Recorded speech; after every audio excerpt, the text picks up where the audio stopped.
Hello friends, Brant Maudsley here, founder, writer, and illustrator of Kapow Comics, a independently owned and operated comic book company in Simcoe County, Ontario, Canada. Now, today I'll be sharing with you how I write and illustrate my comic books, and I will list these things in no particular order. What we got here is a notepad. I carry this along with me wherever I go.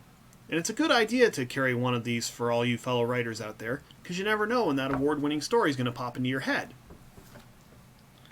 Next, this How to Draw Comics the Marvel Way. This, my friends, is the Yoda of my How to Draw Comics books.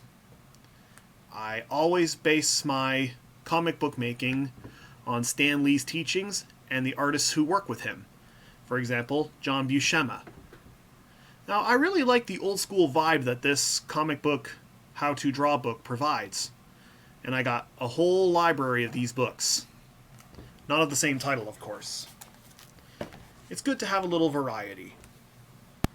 And to make those straight lines that separate panels and gutters, the ruler. I really like this one. This one is very solid and it gets the job done. And I have the storyboards for comic books. It's like a blueprint for a comic book. And every animation studio and comic book studio in the world uses these. Fun fact, the storyboard was first invented by Walt Disney Studios in the 1930s.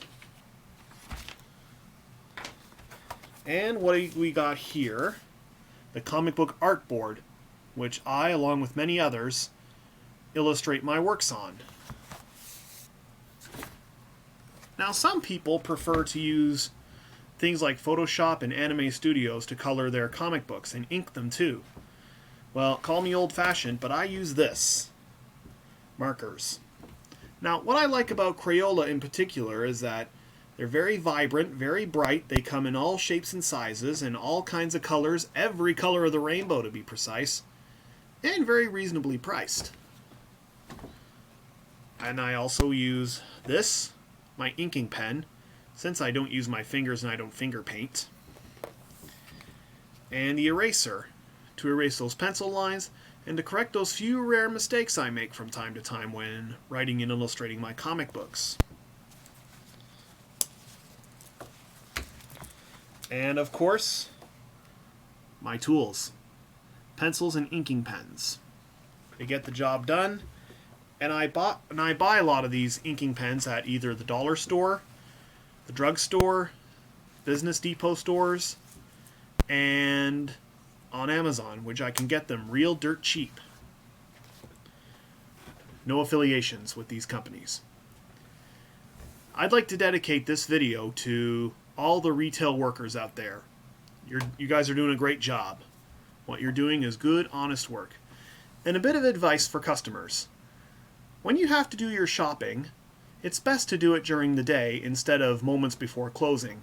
It's very inconvenient and a waste of time for those working in retail and are ready to go home. Thanks for watching. Please like and subscribe on YouTube and like us on Facebook. Thanks again for watching. See you later.